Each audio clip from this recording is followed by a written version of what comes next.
हरे कृष्णा। आप सभी भक्तों का बहुत बहुत हार्दिक स्वागत है। श्रील प्रभुपाद जी श्रीमद् भागवतम में कह रहे हैं कि जो लोग कृष्ण भावनामृत में प्रगति करना चाहते हैं उन भक्तों के लिए एकादशी का व्रत रखना अति आवश्यक है, क्योंकि एकादशी व्रत रखने का मतलब ही है कि हम कृष्ण को प्रसन्न करना चाहते हैं। तो आज हम भविष्य उत्तर पुराण में वर्णित माघ मास के कृष्ण पक्ष में पड़ने वाली एकादशी, जिसका नाम षटतिला एकादशी है, हम इसके बारे में चर्चा करेंगे। तो वैदिक साहित्य में ये देखा गया है कि भक्त साधुगण हमेशा इस बात को लेकर बहुत ही कंसर्न रहते हैं कि जो पापी बद्ध जीव हैं, जो हमेशा पाप पूर्ण कार्य में लगे रहते हैं, जो पतित लोग हैं, इनका उद्धार कैसे होगा। तो आज हम आपको एक प्रसंग सुनाने जा रहे हैं भविष्य उत्तर पुराण से, जिसमें दालभ्य ऋषि पुलत्स्य ऋषि के पास जाते हैं और उन्हें क्या कहते हैं, ध्यान पूर्वक इसे सुनिएगा। तो दालभ्य ऋषि पुलत्स्य ऋषि से कह रहे हैं कि जब जीव आत्मा इस भौतिक संसार के संपर्क में आता है तो कई पाप पूर्ण कार्यों में लग जाता है, जैसे चोरी, हत्या करना, अवैध संबंध, और जब उसकी स्थिति बहुत ही दयनीय हो जाती है तो वो ब्राह्मणों की हत्या भी करने लग जाता है। तो दालभ्य ऋषि प्रश्न पूछ रहे हैं कि ऐसे पापी लोग जिनका जो डेस्टिनी है, जिनका जो गंतव्य है वो नरकों में ही जाके रुकेगा, इन सब का उद्धार कैसे हो सकता है, इस पापमय स्थिति से वो कैसे बच सकते हैं। आप मुझे बताइए कि किस प्रकार से थोड़ा सा दान देके, छोटी सी सेवा करके इन बड़े जघन्य अपराधों से, पापों से बचा जा सकता है। तो पुलत्स्य मुनि जब इस प्रश्न को सुनते हैं, इस जिज्ञासा को सुनते हैं, तो मुस्कुराते हैं इस प्रश्न को सुनकर, और वो कहते हैं दालभ्य ऋषि से कि जो आपने आज प्रश्न पूछा है, ये ब्रह्मा, विष्णु, महेश और इंद्र इत्यादि ने भी कभी ऐसा प्रश्न नहीं पूछा। तो मैं आपको इसका उत्तर देने जा रहा हूं, इसको ध्यान पूर्वक सुनिएगा। पुलत्स्य मुनि माघ मास के कृष्ण पक्ष में आने वाली एकादशी के बारे में बता रहे हैं और कह रहे हैं कि इस दिन सुबह सुबह स्नान करके व्यक्ति को अपनी इंद्रियों को संयम में रखना चाहिए। विशेष रूप से काम, क्रोध, लोभ, मोह, मद, मत्सर्य, इसको कंट्रोल करना चाहिए व्यक्ति को, और साथ ही उसे कृष्ण के ऊपर ध्यान लगाना चाहिए, कृष्ण की पूजा करना चाहिए और हरे कृष्ण महामंत्र का जप करके कृष्ण से प्रार्थना करनी चाहिए। साथ ही गंध, पुष्प, धूप, दीप नैवेद्य से भगवान की पूजा करनी चाहिए। भगवान की पूजा के साथ साथ भक्त को यह संकल्प लेना चाहिए कि आज मैं एकादशी व्रत का पालन करूंगा, और साथ ही भगवान को कद्दू, नारियल, अमरूद इत्यादि भेंट भी चढ़ानी चाहिए। इसके अलावा इस दिन भक्त को भगवान से यह प्रार्थना करनी चाहिए कि हे जनार्दन, मैं बहुत ही पतित हूं, मैं पापमय कार्य में हमेशा लगा रहता हूं, कृपया आप मुझे बचाइए और मुझे अपने चरणों की शरण प्रदान कीजिए। मैं जो भी भेंट आपको अर्पित आज करने जा रहा हूं, कृपया इस भेंट को आप स्वीकार कीजिए। ये कहते हुए उस भक्त को भगवान को गंध, पुष्प, धूप, दीप और नैवेद्य में भगवान को बहुत ही स्वादिष्ट और बहुत ही लग्जरी व्यंजन भोग लगाने चाहिए। इसके अलावा भक्त को योग्य ब्राह्मणों को या वैष्णवों को दान में छाता, वस्त्र, पादुका इत्यादि भेंट करनी चाहिए, और उनसे ये प्रार्थना करनी चाहिए कि आप मुझे आशीर्वाद दीजिए कि मुझे कृष्ण प्रेम प्राप्त। इसके अलावा पुलत्स्य ऋषि 6 कार्य बता रहे हैं जिसमें तिल का प्रयोग होना चाहिए। षट तिला, षट मतलब 6, तिला मतलब जो तिल है, तो ये 6 चीजें जिसमें तिल का प्रयोग किया जाएगा, ये करके ही व्यक्ति का आध्यात्मिक रूप से शुद्धिकरण होगा। पुलत्स्य ऋषि कह रहे हैं कि हर श्रद्धावान भक्त को जो एकादशी का पालन करते हैं उसे इसका पालन अवश्य करना चाहिए। पहला कार्य बता रहे हैं कि जिस पानी से हम स्नान करते हैं सुबह, उसमें तिल अवश्य डालें, तिल वाले पानी से स्नान करें। दूसरा, अपने शरीर के ऊपर तिल का पेस्ट बनाकर अपने शरीर के ऊपर उसे मलें। तीसरा बता रहे हैं कि तिल को यज्ञ के आहुति के रूप में अवश्य डालें, पुरुष सुक्तम का उच्चारण करते हुए। अगर ये नहीं कर पाते तो मंदिर में भगवान को तिल ऑफर कर सकते हैं। चौथा बता रहे हैं तिल का सेवन अवश्य करें, चाहे वो लड्डू के रूप में हो, पट्टी के रूप में हो, किसी भी रूप में। पांचवा बता रहे हैं ब्राह्मणों को तिल अवश्य दान में दें। और छठा, आप भी अगर कोई आपको तिल की बनी हुई कोई वस्तु देता है तो उसे स्वीकार करें। तो ये 6 चीजें बता रहे हैं आध्यात्मिक शुद्धिकरण के लिए बहुत ही आवश्यक है। इसी को कहा जाता है षट तिला। पुलत्स्य ऋषि दाल्बे ऋषि को एक कथा सुनाते हैं आगे, जिसमें बता रहे हैं कि एक बार नारद मुनि श्री कृष्ण के पास जाते हैं और उन्हें कहते हैं, हे परम शक्तिशाली कृष्ण, आप अपने भक्तों से बहुत ही स्नेह करते हैं, बहुत ही प्रेम करते हैं, मेरा प्रणाम स्वीकार कीजिए। मैं आपसे जानना चाहता हूं कि माघ मास के कृष्ण पक्ष में आने वाली जो एकादशी है, षट तिला एकादशी, इसको रखने से क्या लाभ प्राप्त होता है? कृपया आप मुझे इसके बारे में अवश्य बताएं। इसके उत्तर में श्री कृष्ण नारद मुनि को कहते हैं कि हे ब्राह्मणों में श्रेष्ठ, अब मैं आपको एक घटना बताने जा रहा हूं जिसे मैंने अपनी आंखों से देखा है। एक बार पृथ्वी लोक पर एक बूढ़ी ब्राह्मणी रहा करती थी। ये बूढ़ी ब्राह्मणी बहुत ही श्रद्धा से मेरी पूजा किया करती थी, मेरी अनन्य भक्त थी और साथ ही हर प्रकार के व्रतों का पालन किया करती थी, जैसे जन्माष्टमी, रामनवमी, नरसिंह चतुर्दशी, हर प्रकार के व्रतों का बहुत ही सख्ती से पालन किया करती थी। इस ब्राह्मणी ने अपनी सारी इंद्रियों को वश में किया हुआ था और पूरी श्रद्धा के साथ हमेशा मेरी सेवा में नियुक्त रहती थी। तो ये ब्राह्मणी इतना कठोरता से व्रतों का पालन किया करती थी कि इसका शरीर बहुत ही दुर्बल कमजोर हो गया था।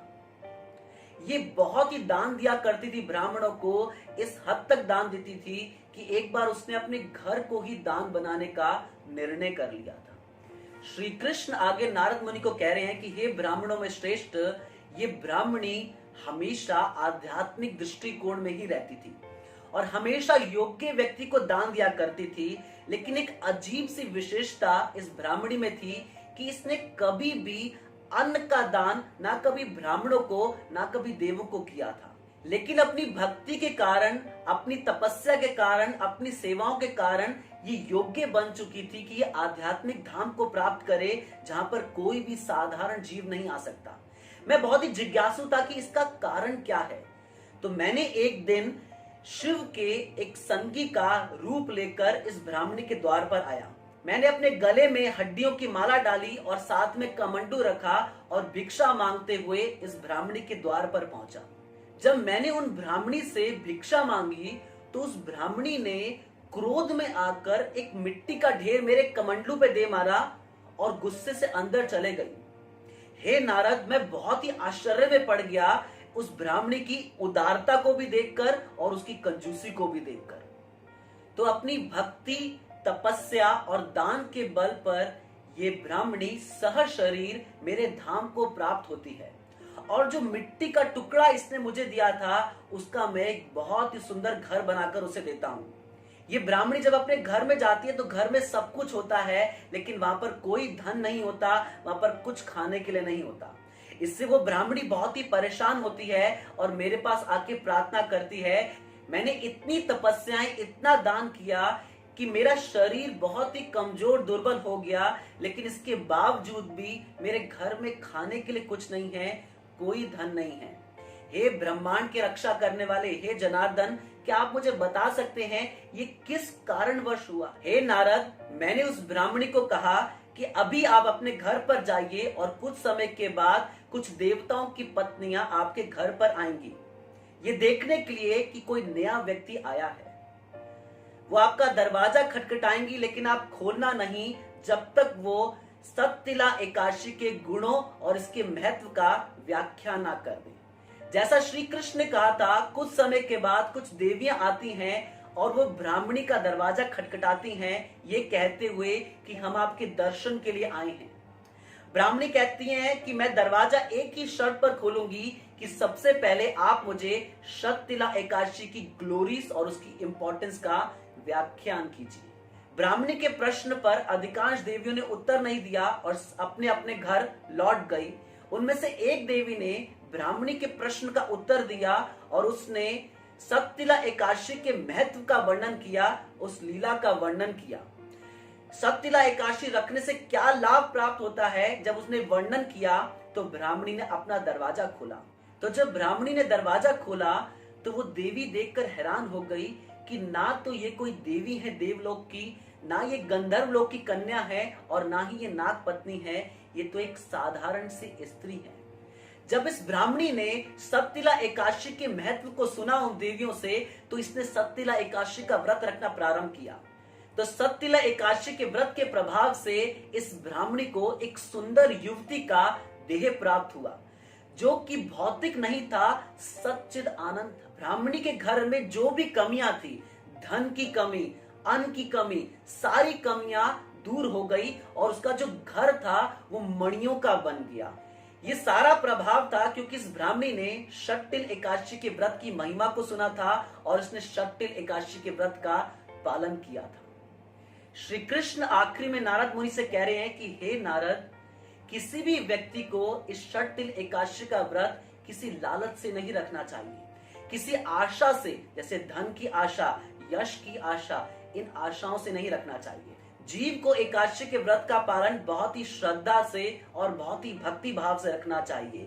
श्री कृष्ण कह रहे हैं कि जो भी व्यक्ति इस शट्टिल एकादशी का सख्ती से पालन करेंगे और साथ ही तिल, वस्त्र और भोजन बांटेंगे, ऐसा करने मात्र से उन्हें अच्छा स्वास्थ्य और आध्यात्मिक चेतना प्राप्त होगी। और श्री कृष्ण नारद मुनि को कह रहे हैं, मेरा कथन ये है कि जो भी व्यक्ति इस शट्टिल एकादशी का पालन करेंगे वो निश्चित रूप से मेरे धाम को प्राप्त करेंगे।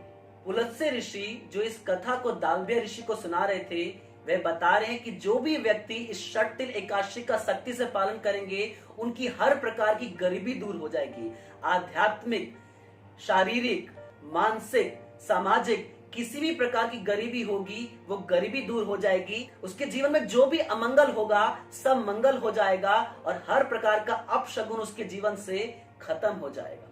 हे ऋषिवर, जो भी इस व्रत का पालन करेंगे, दान देकर, यज्ञ करके, भगवान का नाम जप करके, बिना किसी संशय के उनके सारे पाप खत्म हो जाएंगे। और अंत में पुलत्स्य ऋषि दालभ्य ऋषि से कह रहे हैं कि जो भी भक्त इस एकादशी व्रत का पालन बहुत ही भक्ति भाव से करेगा, पाप खत्म होने के साथ साथ ऐसे भक्त को भगवान का धाम प्राप्त होगा। तो ये भविष्य उत्तर पुराण में कथा बताई गई है माघ मास के कृष्ण पक्ष में आने वाली एकादशी, शट्टिला एकादशी के बारे में। तो एकादशी का अर्थ कम खाना या ना खाना नहीं है। एकादशी का अर्थ है fasting for body and feasting for soul. इसका मतलब क्या? शरीर से व्रत पालन करना है, जैसे खूब भगवान का नाम जप करना है, कम से कम सोना है, कम से कम खाना है, क्योंकि अगर हम कम खाते हैं तो हमारा शरीर एक्टिव रहता है और हमें नींद कम आती है। तो कम खाना है, कम सोना है, किसी प्रकार की प्रजल्पा, किसी प्रकार की व्यर्थ की बातों में इन्वॉल्व नहीं होना है। और साथ ही हमें अपने आध्यात्मिक कार्यों को बढ़ाना है, जैसे अधिक से अधिक हरिनाम जप करें, रात्रि भर भगवान के नाम का कीर्तन करें, जागरण करें, शास्त्रों का अध्ययन करें, वैष्णवों की सेवा करें। तो इसका अर्थ है कि एकादशी के दिन हमें अपने आध्यात्मिक कार्यों को बढ़ाना है और भौतिक कार्यों को कम करना है। तो इस व्रत में, इस उपवास में हमें कृष्ण के और समीप जाना है, भगवान का नाम कीर्तन करके, जप करके और हर प्रकार के आध्यात्मिक कार्यों में इन्वॉल्व होके। तो ये शट्टिला एकादशी की महिमा थी, शट्टिला एकादशी की कथा थी। आप सभी भक्तों का ध्यान पूर्वक श्रवण करने के लिए बहुत बहुत धन्यवाद। शट्टिला एकादशी महामहोत्सव की जय। Thank you very much. Hare Krishna. Subscribe now and press the bell icon. Never miss an update.